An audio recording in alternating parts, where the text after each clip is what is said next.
Friends, आज हम GST का एक एफएन frequently asked question and answer आया है, उसको एक बार डिस्कस कर लेते हैं। जीएसटी काउंसिल की जो 56 मीटिंग हुई थी, उसमें उन्होंने कुछ जीएसटी के जो आइटम्स हैं उनके रेट चेंज के बारे में बताया था। उनमें उन्होंने बताया था कि कुछ जो आइटम चेंज हो रहे हैं, उसमें कुछ आइटम ऐसे हैं जो जिनको उन्होंने सिन गुड्स बोला है।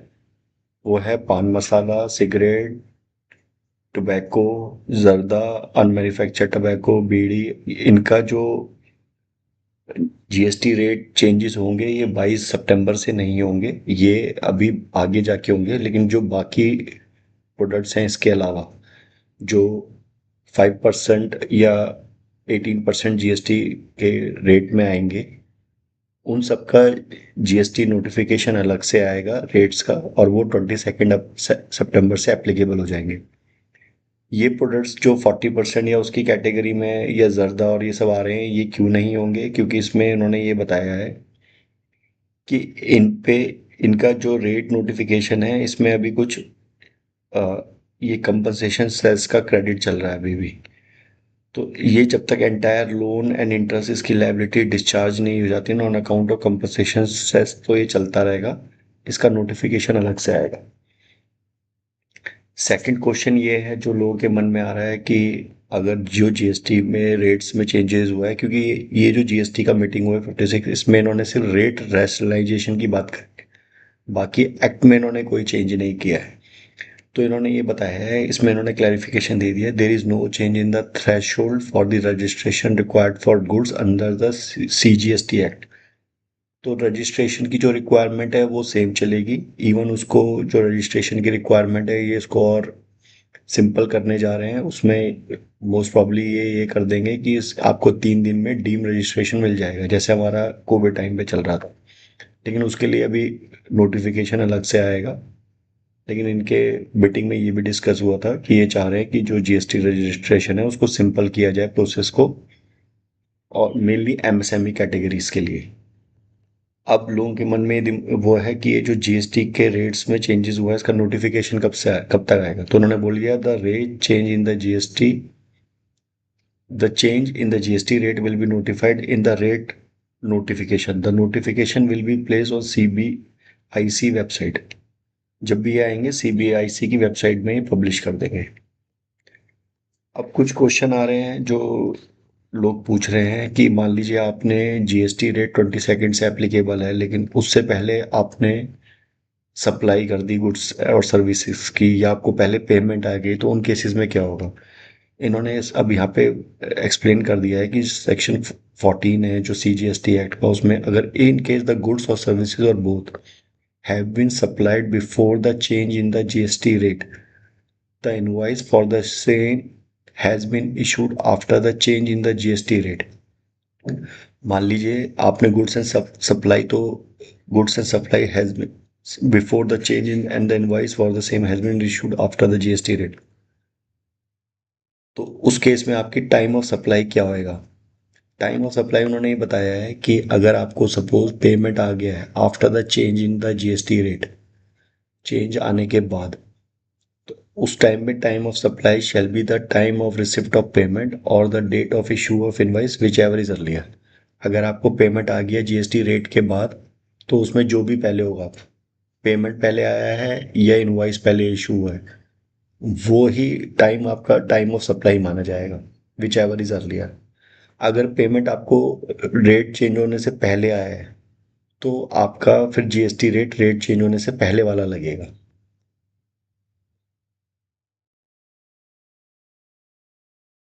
उसके बाद उन्होंने अब बता दिया कि अगर लोअर हो गया है, अगर आपका जीएसटी क्रेडिट लोअर हो गया है, what happen in to the ITC purchase made before the change in the GST rate coming to, I will get the reduce rate now. अगर आपका जीएसटी रेट रिड्यूस हो गया है, तो आप एंटाइटल हैं सारे जीएसटी जो भी क्रेडिट आपका पड़ा हुआ है उसको अपने एडजस्ट करने के लिए। मान लीजिए आपका पहले जीएसटी रेट था 12%, अब वो जीएसटी रेट आपका कट के हो गया 5%, तो आपके क्रेडिट लेजर में जितना भी जीएसटी क्रेडिट आ रहा है, वो आप अपना जो भी सप्लाई 22 सितंबर या उस 22 सितंबर तक या उसके बाद भी करेंगे, 22 सितंबर तक आप जो करेंगे आपका पुराना रेट एप्लीकेबल रहेगा जो 12% था। और 22 सितंबर के बाद आपका 5 हो जाएगा, तो आपका जीएसटी क्रेडिट लेजर में जितना भी है आप दोनों दोनों केस में एडजस्ट कर सकते हैं। इंपोर्ट के केस में भी वो सेम बोल रहे हैं कि इंपोर्ट के केस में जैसे जीएसटी लग रहा था वैसे ही आपको लगता रहेगा, उसके लिए अलग से नोटिफिकेशन इशू करेंगे। अगर आपका जीएसटी रेट इंक्रीज हो गया है, पहले आपका 12% था, अभी आपका 18 में चला गया है, तो आपको कोई इम्पैक्ट नहीं है। जो आपके जीएसटी क्रेडिट लेजर में जितना भी जीएसटी क्रेडिट होगा आप उसको एडजस्ट कर सकते हैं। आप एडजस्ट कर सकते हैं, आपको कोई भी रिवर्स करने की ज़रूरत नहीं है। एक केस है, मान लीजिए आपका आपके जीएसटी क्रेडिट में, जीएसटी क्रेडिट लेजर में पैसा पड़ा है जो आपने परचेजेस किया था उसके अगेंस्ट, लेकिन आपका जो जीएसटी है वो अभी नेगेटिव हो गया है या नील हो गया है। अगर आपका जीएसटी नील हो गया है तो इस केस में इन्होंने बता दिया है कि ITC can be utilise to discharge the output supply for the goods और सर्विसेज और बोथ मेड टिल। जितना भी आईटीसी आपके पास पड़ा है, आप अभी से लेके 21 सितंबर तक आप उसको यूज कर सकते हैं। लेकिन क्योंकि 22 सितंबर के बाद आपका जीएसटी रेट नील हो जाएगा, तो आपके पास जितना भी आईटीसी बैलेंस रह जाएगा 21 के एंड में, वो आपको सारा रिवर्स करना पड़ेगा। इन्होंने बता दिया सप्लाई मेड ऑन और after when the GST rate change is effective, ITC will have to be reversed as per the provisions of the CGST Act। तो वो आपका सारा कॉस्ट हो जाएगा। मान लीजिए आपके पास अभी 50 लाख रुपए पड़े हैं और आपने अभी से लेके जीएसटी क्रेडिट लेजर में, और आपने अभी से लेके 21 सितंबर तक उस 50 में से 40 लाख रुपए आपने यूज कर लिए, तो अभी भी आपका 10 लाख रुपए क्रेडिट बचा हुआ है। तो उस 10 लाख के क्रेडिट को आप फर्दर यूटिलाइज नहीं कर पाएंगे क्योंकि आपकी आउटपुट सप्लाई में जीएसटी नील हो गया है। तो आप उस 10 लाख को क्या करेंगे, अपने आप जी बुक्स में आप उस जीएसटी को रिवर्स कर देंगे, उसको एक्सपेंस आउट कर देंगे। जब आप एक्सपेंस आउट करेंगे तो वो आपके एक्सपेंसेस की तरह आपके प्रॉफिट एंड लॉस में शो करेगा। उसकी वजह से आपका जो इनकम टैक्स लायबिलिटी है वो रिड्यूस हो जाएगी, लेकिन आपको उसका जीएसटी में क्रेडिट नहीं मिलेगा। ये उन्होंने यहाँ पे क्लैरिफाई कर दिया है कि आपको वो जीएसटी रिवर्स करना पड़ेगा बुक्स में भी।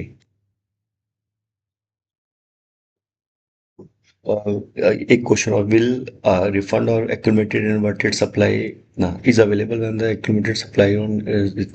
वो बोल रहे हैं इन्वर्टेड सप्लाई का आपको इन्वर्टेड ड्यूटी स्ट्रक्चर आईडीएस का स्ट्रक्चर का आपको बेनिफिट तभी मिलेगा जब आपका इनपुट में जीएसटी रेट ज़्यादा है और आउटपुट में जीएसटी रेट कम है।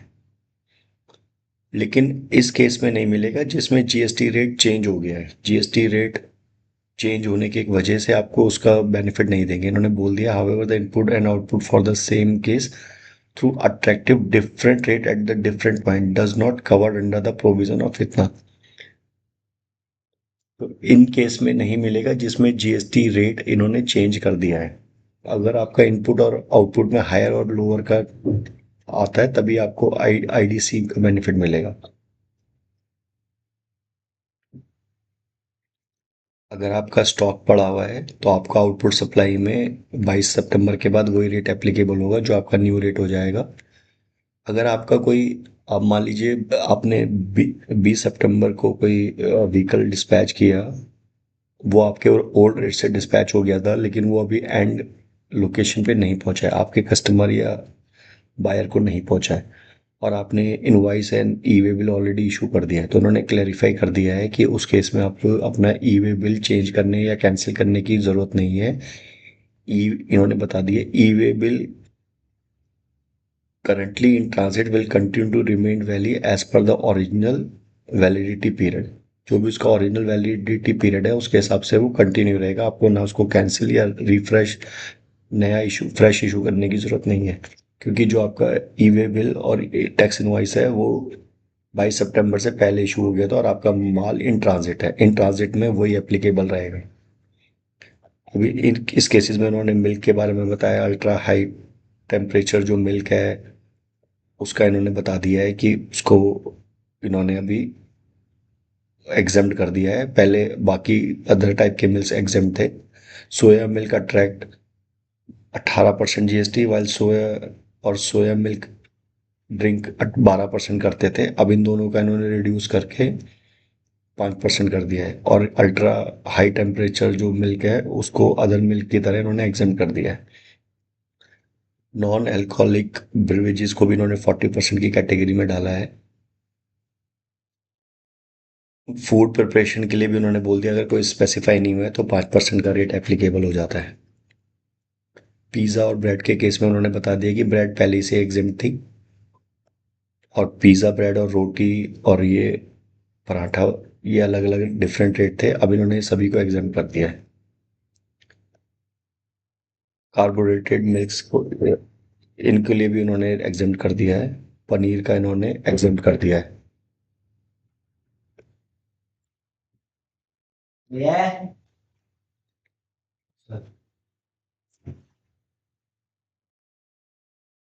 हनी के केस में भी इन्होंने इसको डिफरेंट टैक्स रेट का कर दिया है। मशीन्स के केस में इन्होंने अभी जितनी भी एग्रीकल्चर मशीन एंड इक्विपमेंट है उसको इन्होंने रिड्यूस करके 5% कर दिया है।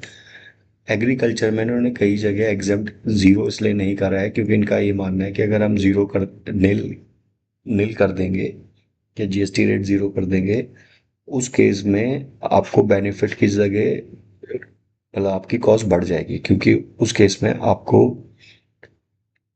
जो आईटीसी का बेनिफिट है, जो आपको इनपुट टैक्स क्रेडिट का बेनिफिट मिल रहा है परचेज में, वो नहीं मिलेगा, वो आपकी सारी कॉस्ट में ऐड हो जाएगा। तो इस केस में इन्होंने इनको रिड्यूस करके 12 से 5% कर दिया है।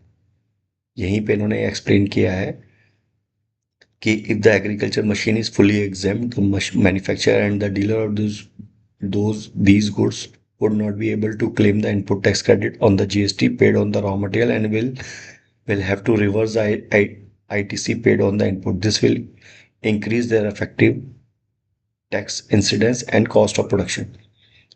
कि वही परचेजेज में अगर आप क्योंकि आपका अगर नील हो गया तो आपको परचेजेज में जितना भी आईटीसी मिल रहा है वो आपको रिवर्स करना पड़ेगा और आपका कॉस्ट का पार्ट हो जाएगा। तो उस केस में आप कस्टमर को बेनिफिट प्रोवाइड नहीं कर पाएंगे। इसका मतलब ये हो जाएगा कि आपका जो कॉस्ट ऑफ प्रोडक्शन है वो बढ़ जाएगा। इसलिए इन्होंने इसको रिड्यूस करके 5 कर दिया है, 12 से नील नहीं किया है। मेडिसिन के केस में भी इन्होंने 5% कर दिया है। मेडिकल इक्विपमेंट में भी इन्होंने बता दिया है कि मेडिकल इक्विपमेंट में भी अगर इन्वर्टेड में आप आपको जो बेनिफिट होगा वो मिलेगा ही। डीजल, अब इन्होंने गाड़ियों के बारे में बताया है कि GST rate on small car has been reduce from 28% to 18%।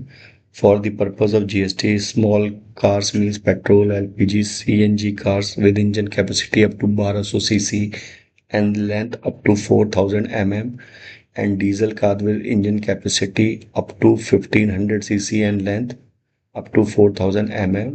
इनका जीएसटी रेट अभी 18% हो गया है। और अगर इनसे ज़्यादा होगी कैटेगरी, मान लीजिए अगर ये जो पेट्रोल कार हैं ये इसकी कैपेसिटी 1500 सीसी और उसकी लेंथ से ज़्यादा होगी तो आपको 40% लगेगा। ये उन्होंने यहाँ पे क्लैरिफाई कर दिया है। और एलपीजी एंड सीएनजी पेट्रोल के केस में अगर 1200 सीसी से ज़्यादा होगी तो आपको उस केस में भी 40% पे आपका लगेगा। थ्री व्हीलर के केस में इन्होंने बोल दिया है कि अभी 18% लगेगा, पहले 28% था। अगर आप कोई भी व्हीकल कर रहे हैं, व्हीकल जो ट्रांसपोर्ट कर सकते हैं 10 और मोर पर्सन इंक्लूडिंग ड्राइवर्स, तो उस केस में जीएसटी रेट अभी इन्होंने 18 कर दिया है, 28 की जगह। अगर आप कोई एम्बुलेंस के लिए यूज़ कर रहे हैं तो उसमें भी जीएसटी रेट आपको 18 लगेगा, 28 नहीं लगेगा। लॉरी एंड ट्रक्स के केस में भी 18 कर दिया, 28 से। अगर आप कोई सेमी ट्रेलर ट्रैक्टर्स यूज़ कर रहे हैं उसके केस में भी आपका जीएसटी रेट अगर वो कैपेसिटी मोर देन 1800 सीसी से है तो आपको 5% लगेगा।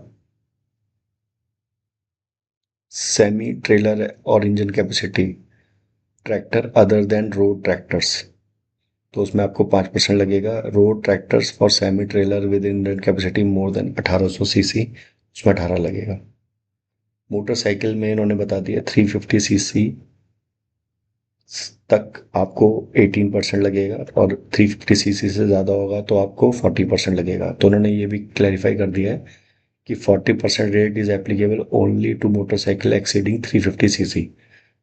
Therefore, 18% rate also applicable to motorcycle of 350 cc और लेस देन 350 cc। क्योंकि कुछ लोगों का ये था कि 350 cc तक भी अगर कोई रहेगी तो उस पर भी कहीं ज़्यादा ना लगे, उसमें भी आप इन्होंने क्लैरिफाई कर दिया कि आपको 18 ही लगेगा और 40 नहीं लगेगा। 40 आपको 350 cc से ज़्यादा कैपेसिटी होगी मोटरसाइकिल की तो उसी पे लगेगा। वो वैसे भी लग्जरी कैटेगरी में कवर हो जाएंगी जिनकी कॉस्ट काफ़ी ज़्यादा रहती है। तो ये ऑटो इंडस्ट्री के लिए काफ़ी बढ़िया न्यूज़ है कि जितने भी ट्रैक्टर्स हो गए, आपकी गाड़ियाँ हो गई जिनकी कैपेसिटी 10 या उनसे ज़्यादा है इंक्लूडिंग ड्राइवर, तो उसमें भी जीएसटी रेट रिड्यूस हो गया है, गाड़ियों में भी रिड्यूस हो गया है, प्लस आपकी मोटरसाइकिल में भी रिड्यूस हो गया है। तो ये काफ़ी बढ़िया न्यूज़ है। जो हाई एंड व्हीकल्स हैं जिनका पहले जीएसटी रेट 28% लगता था, मिड एंड बिग साइज का 28% जीएसटी लगता था, और कंपनसेशन साइज उसमें 17 से 22% लगता था।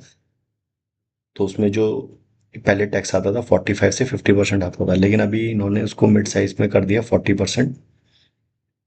Big and mid size car में उसमें इन्होंने 40% कर दिया है विद नो कंपनसेशन सेस। तो आप इसमें देखेंगे तो इसमें भी 5 से 10% का बेनिफिट हो रहा है। तो ये ऑटो इंडस्ट्री के लिए काफ़ी बढ़िया जीएसटी रैशनलाइजेशन है। इवन बाइसिकल्स में और उसके पार्ट्स में भी इन्होंने 5% कर दिया है 12 से। यहाँ पे इन्होंने एक्सप्लेन किया है कि इन्होंने एग्रीकल्चर ट्रैक्टर को फुली एग्जाम क्यों नहीं किया है। इन्होंने बताया कि the objective is to provide relief to the farmer while de-incentivizing domestic product, fully exempting a small tractor would counter productive. वही बता रहे हैं कि आपको अगर आप अगर मैं फुली अगर ये फुली एग्जाम कर देंगे तो आपको जो आईटीसी में बेनिफिट जो आपको क्रेडिट का मिल रहा है वो नहीं मिलेगा, वो सारा आपका आपको रिवर्स करके कॉस्ट में ऐड करना पड़ेगा। तो उसकी वजह से आपका कॉस्ट ऑफ प्रोडक्शन बढ़ जाएगा घटने की जगह। स्पेशल रेट का इन्होंने बता ही दिया है कि ऑलरेडी जो सेन एंड कुछ उसमें स्पेशल रेट लगेगा। It has been decided it has been decided to end the compensation cess levy is to be merged with the GST to maintain the incidence। जो compensation cess rate था वो reduce हो जाएगा। on other services the special rate applied to these already at 28%। Raw cotton में भी उन्होंने वही बोल दिया कि रॉ कॉटन पे पहले रिवर्स में लगता था, अब इन्होंने उसको एग्जेम्प्ट ना करके उसमें कि इनपुट का क्रेडिट मिल जाए उसको टैक्सेबल कर दिया है। बाकी उन्होंने केमिकल्स और उसकी इंडस्ट्रीज के बारे में बताया है। इन्वर्टेड में उन्होंने बता दिया कि कौन कौन से ले सकते हैं। सोप बार में इन्होंने 5% कर दिया है।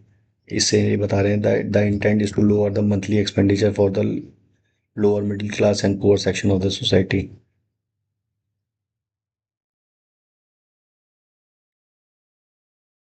शैम्पू और इसमें भी इन्होंने कम कर दिया है। The what is the reason for reducing face wash expensive store by luxury will benefit the objective to rate. वही बता रहे हैं कि सोप एंड शैम्पू में भी इन्होंने रिड्यूस कर दिया है। Face powder and shaving cream में भी इन्होंने 5% कर दिया है। माउथ वॉश के लिए भी इन्होंने 5% कर दिया है। Mouth 5% on toothpaste toothbrush and dental items में भी इन्होंने हाइजीन गुड्स को लेते हुए इन्होंने 5% कर दिया है। ये अच्छी इनिशिएटिव है। इससे जो इंडिया गवर्नमेंट जो अपना कॉस्ट इंकर्ड कर रही है ऑन द मेडिकल सर्विसेज जो प्रोवाइड कर रही है to the low middle and the lower category of the society, वो उनका कॉस्ट कम होगा। क्योंकि अगर ये चीज़ें सस्ती मिलेंगी तो most of the product people उसको यूज़ करेंगे on a daily basis.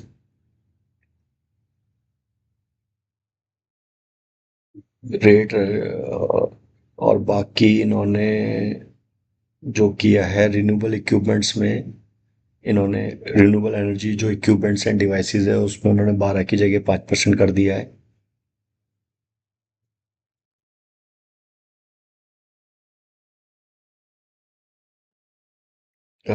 Spectra GST rate on Google's vision चश्मों में और उसमें भी इन्होंने 5% कर दिया है। बैटरीज में भी इन्होंने 18% कर दिया है। सारी बैटरीज अभी चाहे कोई सी भी कैटेगरी में हो, वो अभी 18% पे टैक्सेबल होगी। Air conditioner and TV and monitors and dish wash में भी इन्होंने 18% कर दिया है। पहले इसमें इंचेस के हिसाब से था कि टीवी जो था अगर वो आपका 32 इंचेस है या उस पे 18% था और उससे ज़्यादा बड़ा था तो 28% था। अभी इन्होंने सभी में 18 कर दिया है।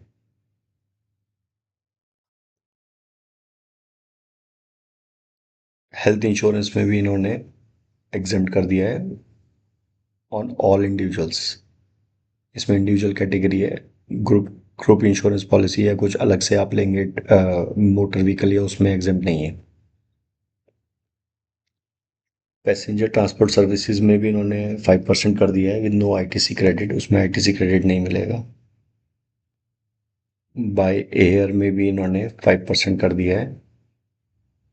No such option is available by air if the rate is 5% other the 18%। बाकी इन्होंने ट्रांसपोर्ट सर्विस और उसके बारे में बताया है, बाकी तो नॉर्मल क्लासेस हैं। हाँ, होटल इंडस्ट्री में भी इन्होंने कर दिया है 7,500 तक का जो पर डे का कॉस्ट आएगा उसमें जीएसटी अभी 5% हो जाएगा विदाउट आईटीसी बेनिफिट। आईटीसी नहीं मिलेगा। जो सलून बेनिफिट्स थे उसमें भी इन्होंने 5% कर दिया है विदाउट आईटीसी। पहले ये 18% पे टैक्सेबल था। गैमलिंग के केस में भी इन्होंने 40% पे इसको कवर किया है। आईपीएल जैसी कोई स्पोर्ट्स इवेंट होंगे उसमें जीएसटी अभी 40% पे अट्रैक्ट हो रहा है। और अगर टिकट साइज आपका 500 तक है तो उसमें जीएसटी नहीं लगेगा। 5%, 500 से 500 तक एग्जिम्ट है। 500 से ज़्यादा टिकट साइज रहेगा तो 18% आपको लगेगा। तो ये काफ़ी इंफॉर्मेटिव इन्होंने Q&A दिया है, इसमें काफ़ी क्लैरिफिकेशन इंडस्ट्री को मिलेगा।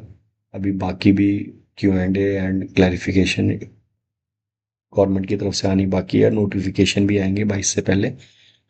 तो अभी जो समझ में आ रहा है वो यही है कि आप अपना जितना भी स्टॉक है उसको जल्दी से जल्दी लिक्विडेट करने की कोशिश करें ऑन अप टू 21 सितंबर, कि आपका आईटीसी का जो इनपुट है वो ज़्यादा ना रहे, मेनली उन कैटेगरीज में जिनका आउटपुट एग्जेम्प्ट हो गया है आफ्टर 22 फ्रॉम 22 सितंबर से।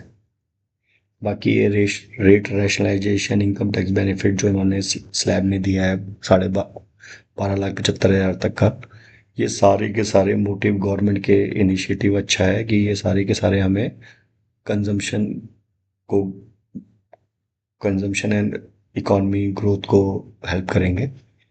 तो ये एक्सपेक्टेड है कि इसकी वजह से कंजम्पशन बढ़ेगी। और अभी दिवाली का सीजन गया तो सबका यही है कि वॉल्यूम ग्रोथ आएगी। बस मेनली अभी इश्यूज है कुछ कि जो आपका रेट कट होंगे और जो चेंजेस करने पड़ेंगे उसको आप अपने पैकेजिंग में कैसे करेंगे, तो उसके लिए उन्होंने बता दिया कि स्टिकरिंग अलाउड है। आप उसमें स्टिकरिंग कर सकते हैं अप टू 31 दिसंबर 2025 तक आप उसमें स्टिकरिंग कर सकते हैं, लेकिन आपको दोनों प्राइस शो करने पड़ेंगे, ओल्ड प्राइस भी और न्यू प्राइस भी जो आप कर रहे हैं, कि गवर्नमेंट उसको चेक कर सके और ट्रैक कर सके कि पहले आपका जीएसटी रेट क्या था, एमआरपी रेट क्या था और अभी क्या है। तो जीएसटी का बेनिफिट आपको अल्टीमेटली एंड कस्टमर को पास ऑन करना पड़ेगा, क्योंकि ये भी एक्सपेक्टेड है कि ये एंटी एंटी प्रॉफिटरिंग कोई क्लॉजेस भी एप्लीकेबल कर सकते हैं कि 6 महीने के लिए कि इंडस्ट्री उस क्रेडिट को एक्यूमुलेट ना करें अपने पास या प्रॉफिट ना करें। तो होप आपको ये अच्छा लगा होगा वीडियो। तो आप मेरे चैनल को लाइक एंड सब्सक्राइब भी कीजिए, वीडियोस को लाइक एंड सब्सक्राइब कीजिए और चैनल को सब्सक्राइब कीजिए। थैंक्स, कि मैं आपको ऐसे इन्फॉर्मेटिव इन्फॉर्मेशन आगे भी आपके साथ शेयर कर सकूँ।